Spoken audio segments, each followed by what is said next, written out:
মক্কা রাজত্ব আমাকে দিয়ে দিবে, মক্কা থেকে সুন্দরী নারীকে দিয়ে আমাকে বিবাহ দিয়ে দিবে। দুনিয়ার দুটো মেম্বার হওয়া সম্ভব, দুনিয়ার দুটো চেয়ারম্যান হওয়া সম্ভব, দুনিয়ার দুটো এমপি হওয়া সম্ভব, মন্ত্রিত্ব হওয়া সম্ভব, প্রেসিডেন্ট হওয়া সম্ভব, প্রধানমন্ত্রী হওয়া সম্ভব, জো বাইডেনের পাওয়ার, ডোনাল্ড ট্রাম্পের পাওয়ার হওয়া সম্ভব। এগুলো তো দুনিয়াতে সম্ভব। কিন্তু তারা যদি বলতো আমার এক হাতে চন্দ্র অপর হাতে সূর্য নিয়ে এসে দিবে, এটা তো সম্ভব নয়। তারা যদি এই অফার করতো, তারপরেও আমি মুহাম্মদ তাওহীদের দাওয়াত থেকে এক পা পিছুট করব। আউযু বিল্লাহি মিনাশ শাইতানির রাজীম।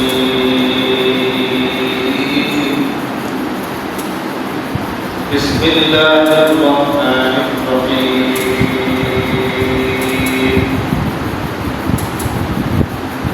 ইন্নাকা লা তাহদি মান আহবাবতা ওয়ালাকিন্না আল্লাহা ইয়াহদি মান ইয়াশা ওয়া হুয়া আ'লামু বিল মুহতাদিন।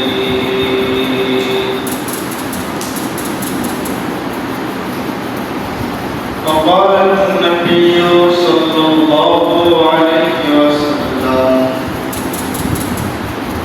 من أحب سنتي فقد أحبني ومن أحبني كان معي في الجنة. صدق الله المولى العظيم وصدق رسوله النبي الأمي الكريم ونحن على ذلك لمن الشاهدين والشاكرين والحمد لله رب العالمين. সকলে অবশ্যই করি আল্লাহুম্মা সাল্লি আলা মুহাম্মাদিন ওয়া আলা আলি মুহাম্মাদ কামা সাল্লাইতা আলা ইব্রাহিম إنك حميد مجيد. اللهم بارك على محمد وعلى آل محمد كما باركت على إبراهيم وعلى آل إبراهيم إنك حميد مجيد. رب اشرح لي صدري ويسر لي امري واحلل عقدة من لساني يفقهوا قولي وبك نستعين يا مستعان.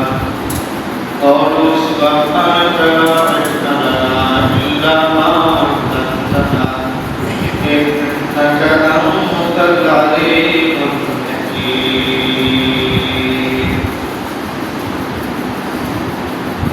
আলহামদুলিল্লাহ, সমস্ত প্রশংসা সে আল্লাহ তাআলার, যে আল্লাহ পাক রব্বুল আলামিন আমাদের সকলকে দুনিয়ার বিভিন্ন কাজ থেকে ফারেক করে দুনিয়ার সবথেকে উৎকৃষ্ট স্থানে আসার তেনার মহান হুকুম আদায়ের লক্ষ্যে একত্রিত হওয়া, তৎসঙ্গে তিনি কিছু কথাবার্তা শোনাবার সুযোগ দান করলেন। সেই মহান রব্বে কারীমের দরবারে শুকরিয়া জ্ঞাপন করি, সকলে বলি আলহামদুলিল্লাহ। লক্ষ কোটি দরুদ ও সালাম বিশ্ব মানবতার মুক্তির দূত রাসূল আকরাম সাল্লাল্লাহু আলাইহি ওয়াসাল্লামের উপর, সকলে বলি সাল্লাল্লাহু আলাইহি ওয়াসাল্লাম। সম্মানিত উপস্থিতি, ইহকালীন মুক্তি, পরকালীন সফলতা, ইহকালীন সফলতা, পরকালীন মুক্তি, এটা একমাত্র কাল অনুসরণের মাধ্যমে সম্ভব। রাসূলুল্লাহ সাল্লাল্লাহু আলাইহি ওয়াসাল্লাম, আপনি যদি দুনিয়াতে সফলতা পেতে চান, আখিরাতে পরকালে মুক্তি পেতে চান, অনুসরণ করতে হবে মুহাম্মদুর রাসূলুল্লাহ সাল্লাল্লাহু আলাইহি ওয়াসাল্লাম।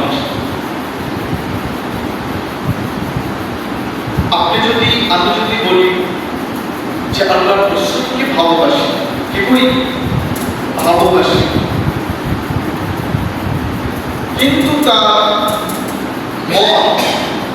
পথ এটাকে অনুসরণ করি না, অনুসরণ করি না, তাইলে কি ইহকালের সফলতা পরকালের মুক্তি সম্ভব?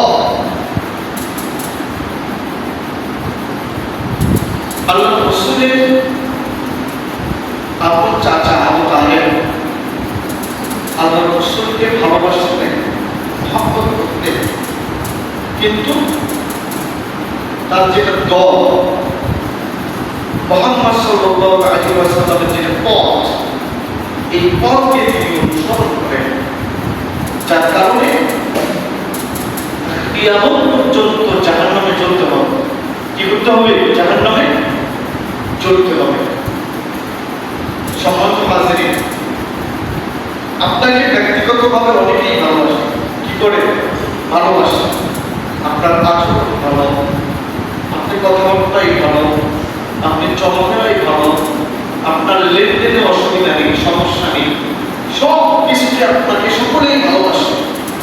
কিন্তু আপনি বলেন যে আমি এই দলকে সমর্থন করি, তোমরা সকলে এই দলের সমর্থন করো, তখন দেখবেন আপনাকে যারা ভালোবাসত তার মধ্যে অধিকাংশই কিছু করবে, কারণ তার মতের সঙ্গে আপনার মতের মিল নেই। সম্মানিত হাজিরিন, আল্লাহ রাসূল সাল্লাল্লাহু আলাইহি ওয়াসাল্লামকে দুনিয়াতে আল্লাহ রাব্বুল আলামিন সমগ্র দুনিয়ার জন্য রহমত করে পাঠিয়েছেন। তার পথকে অনুসরণ করবেন, আল্লাহ রাব্বুল আলামিন এই পথের মধ্যেই জান্নাত দিয়েছেন। আল্লাহ রাসূল সাল্লাল্লাহু আলাইহি ওয়াসাল্লাম 40 বছর বয়সে নবুয়ত পেলেন। কি পেলেন? ভালো করে খেয়াল করবেন। কত বছর বয়সে? 40 বছর বয়সে নবুয়ত পেলেন। গোপনে 3 বছর ইসলামের দাওয়াত দিলেন। কতদিন? 3 বছর গোপনে দাওয়াত দিলেন ইসলামের সাথে অল্প কিছু সম্পর্ক চলে আসে। আল্লাহ রাব্বুল আলামিনের পক্ষ থেকে ওপেনলি, এখন ওপেনলি ইসলামের দাওয়াত দেওয়া অনুমতি আসে, আদেশ আসলো। আল্লাহ রাসূল সাল্লাল্লাহু আলাইহি ওয়াসাল্লাম ওপেনে দাওয়াত দেওয়া শুরু করলেন। এতদিন কি করছেন? গোপনে ইসলামের দাওয়াত দিচ্ছেন। নিজের নিকটস্থ আত্মীয় স্বজন বা প্রতিবেশী তাদের কাছে গিয়ে গোপনে গোপনে ইসলামের দাওয়াত দিচ্ছেন। আল্লাহ রাসূল সাল্লাল্লাহু আলাইহি ওয়াসাল্লামের উপরে যখন হুকুম আসলো, আদেশ আসলো যে হে রাসূল, আপনি এখন ওপেনে ইসলামের দাওয়াত দিতে শুরু করেন। আল্লাহ রাসূল সাল্লাল্লাহু আলাইহি ওয়াসাল্লাম ওপেনে ইসলামের দাওয়াত দেওয়া শুরু করেন। সম্মানিত হাজিরিন, যখন ইসলামের দাওয়াত দিতে শুরু করলেন, মক্কার কাফেররা সহ্য করতে পারলেন না। কি করতে পারলেন না? সহ্য করতে পারলেন না। তারা আল্লাহ রাসূল সাল্লাল্লাহু আলাইহি ওয়াসাল্লামের চাচা অভিনব কেউ কেউ চাচা আবু তালেব বলতো, কারণ আল্লাহ রাসূল সাল্লাল্লাহু আলাইহি ওয়াসাল্লামের পিতা তো জন্মের পূর্বেই ইন্তেকাল করেছেন। আল্লাহ রাসূল সাল্লাল্লাহু আলাইহি ওয়াসাল্লামের মা তো 4 অথবা 6 বছর বয়সে ইন্তেকাল করেছে, এটা মাথা হারাম। এরপরে 8 বছর বয়সে আল্লাহ রাসূল সাল্লাল্লাহু আলাইহি ওয়াসাল্লাম নিজের দাদাকেও হারান। রাসূল সাল্লাল্লাহু আলাইহি ওয়াসাল্লাম যখন বাবা হারা, মা হারা, দাদা হারা হয়ে গেলেন, আল্লাহ রাসূলের দায়িত্ব দিয়ে নিলেন আবু তালেব। কে নিয়ে নিয়েছেন? আবু তালেব। হাদিসের কিতাবের মধ্যে লেখেন যে আল্লাহ রাসূল সাল্লাল্লাহু আলাইহি ওয়াসাল্লামকে আবু তালেব এতটাই ভালোবাসতেন, নিজের সন্তানের থেকেও বেশি ভালোবাসার মহব্বত আল্লাহ রাসূল সাল্লাল্লাহু আলাইহি ওয়াসাল্লামকে বড় করেছেন। আল্লাহ রাসূল সাল্লাল্লাহু আলাইহি ওয়াসাল্লাম যখন ওপেনে ইসলামের দাওয়াত দেওয়া শুরু করলেন, মক্কার কাফেররা দানেশ নিয়ে আসলো ওকে আবু তালেব। তোমার ভাতিজা আমাদের বাপ-দাদার ধর্মের বিরুদ্ধে দাওয়াত দেয়, আমাদের মূর্তির বিরুদ্ধে কথা বলে, এক আল্লাহ ইসলামের দাওয়াত দেয়, তাওহীদের দাওয়াত দেয়, আমাদের বাপ-দাদার ধর্মের বিরুদ্ধে বলে, মূর্তির বিরুদ্ধে বলে। সে তাওহীদের দাওয়াত দেয়, ইসলামের দাওয়াত দেয়, আমাদের কোনো সমস্যা নেই, কিন্তু সে যেন আমাদের বাপ-দাদার ধর্মের বিরুদ্ধে না করে, আমাদের মূর্তির বিরুদ্ধে না বলে। যদি সে মূর্তির বিরুদ্ধে বলা বন্ধ করে দেয়, যদি সে ইসলামের দাওয়াত থেকে কিছু হটে, তাইলে তার জন্য তিনটা অফার করে গেলাম। কয়টা? তিনটা অফার কাফেরদের পক্ষ থেকে আবু তালেবের কাছে এসে নালিশ করে তাকে ইসলামের দাওয়াত দিচ্ছে যে আমাদের বাপদাদা মূর্তির বিরুদ্ধে যেন না বলে, সে যদি সেখান থেকে ফিরে আসে তার জন্য তিনটা অফার করে গেলাম। অফারগুলো কি? এক নম্বরে, সে যদি ইসলামের দাওয়াত থেকে আমাদের বাপদাদা ধর্মের বিরুদ্ধে বলা থেকে বিরত থাকে, তাইলে তাকে আমরা মক্কার সবচাইতে ধনী বানিয়ে মক্কা ধনী বানিয়ে মক্কার রাজত্ব তাকে নিয়ে। দুই নম্বর অফার, আবু তালেব তোমার ভাতিজা যদি আমাদের বাপদাদার মূর্তির বিরুদ্ধে বলা বন্ধ করে, তাইলে তাকে আমরা মক্কার মধ্যে সব থেকে সুন্দরী মেয়েটাকে নিয়ে বিবাহ করব। তিন নম্বর, এরপরে এক নম্বর অফার হলো সব থেকে সম্পদশালী বানিয়ে দেওয়া রাজত্ব দিয়ে। দুই নম্বরে সব থেকে সুন্দরী নারীটাকে দিয়ে তাকে বিবাহ দিয়ে দেব। তিন নম্বরে তাকে আমরা নেতা মানব, নেতা কি মানবো? নেতা মানব। আল্লাহ রাসূল সাল্লাল্লাহু আলাইহি ওয়াসাল্লামকে এই অফার করলেন। এরপরে বলছেন, যদি সেই ইসলামের পক্ষে দাওয়াত দিতে এবং মূর্তির বিরুদ্ধে বলা বন্ধ না করে, তাইলে আমরা তাকে হত্যা করব। কি করে ফেলবো? হত্যা করে ফেলবো। যদি তাওহীদের দাওয়াত থেকে মূর্তির বিরুদ্ধে বলা থেকে সে বিরত থাকে, তার জন্য তিনটা অফার। আর যদি তার কাজ সে চালিয়ে যায়, আমাদের মূর্তি বাপদাদা ধর্মের বিরুদ্ধে বলতেই থাকে, তাইলে তাকে আমরা হত্যা করে ফেলবো। এবং কেউ এই কথাও তাকে জানিয়ে দেব। তারা আবু তালেবকে এই কথা বলে চলে গেল। মুহাম্মদ রাসূলুল্লাহ সাল্লাল্লাহু আলাইহি ওয়াসাল্লামকে ডাকার পরে বললেন, ভাতিজা তুমি নাকি ইসলামের দাওয়াত দিচ্ছ, আমাদের বাপদাদার ধর্মের বিরুদ্ধে মূর্তির বিরুদ্ধে কথা বলছো, তোমার জন্য অফার করে গেছে, তুমি যদি মূর্তির বিরুদ্ধে না বলো তাহলে এই অফার করে গেছে, আর যদি তাদের বিরুদ্ধে বলতেই থাকো তাইলে তোমাকে হত্যা করবে, কতল করবে, এই কথাও বলে গেছে। মুহাম্মদ রাসূলুল্লাহ সাল্লাল্লাহু আলাইহি ওয়াসাল্লাম বলেন, চাচা যান, এগুলো তো দুনিয়াতে সম্ভব। যে অফারগুলো করে গেছে, আমাকে মক্কার মধ্যে সব থেকে ধনী বানিয়ে দেবে, আমাকে নেতা মানবে, মক্কার রাজত্ব আমাকে দিয়ে দিবে, মক্কার সব থেকে সুন্দরী নারীটাকে দিয়ে আমাকে বিবাহ দিয়ে দিবে। দুনিয়াতে তো মেম্বার হওয়া সম্ভব, দুনিয়াতে তো চেয়ারম্যান হওয়া সম্ভব, দুনিয়াতে তো এমপি হওয়া সম্ভব, মন্ত্রিত্ব হওয়া সম্ভব, প্রেসিডেন্ট হওয়া সম্ভব, প্রধানমন্ত্রী হওয়া সম্ভব, জো বাইডেনের পাওয়ার, ডোনাল্ড ট্রাম্পের পাওয়ার হওয়া সম্ভব। এগুলো তো দুনিয়াতে সম্ভব। কিন্তু তারা যদি বলতো আমার এক হাতে চন্দ্র অপর হাতে সূর্য নিয়ে এসে দিবে, এটা তো সম্ভব নয়। তারা যদি এই অফার করতো, তারপরেও আমি মুহাম্মদ তাওহীদের দাওয়াত থেকে এক পা পিছু হতাম। সুবহানাল্লাহ বলেন।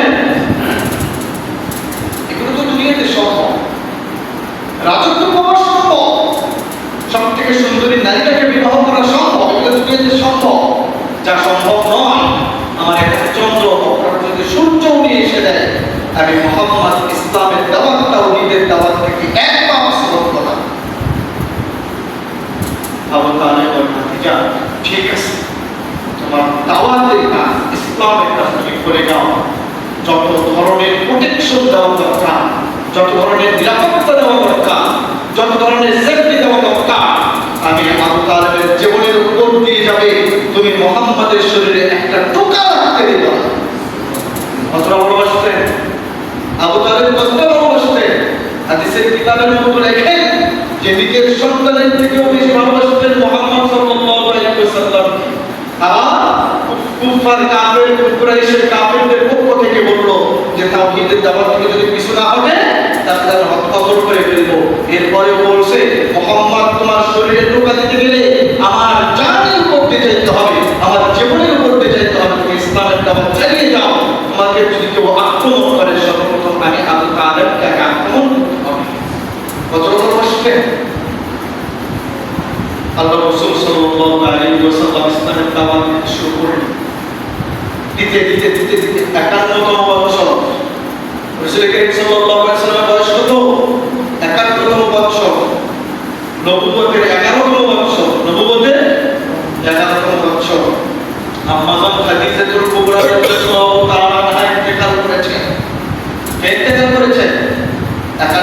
বছর কে ইন্তেকাল করেছে? আম্মা জান খাদিজাতুল কুবরা রাদিয়াল্লাহু তাআলা আনহা। আবু তালেব মৃত্যু সজ্জায় শায়িত। আল্লাহ রাসূল সাল্লাল্লাহু আলাইহি ওয়াসাল্লাম চাচার কাছে গিয়ে বলেন, চাচা, সারা জিন্দেগিতে আপনি আমাকে এত ভালোবাসলেন, এত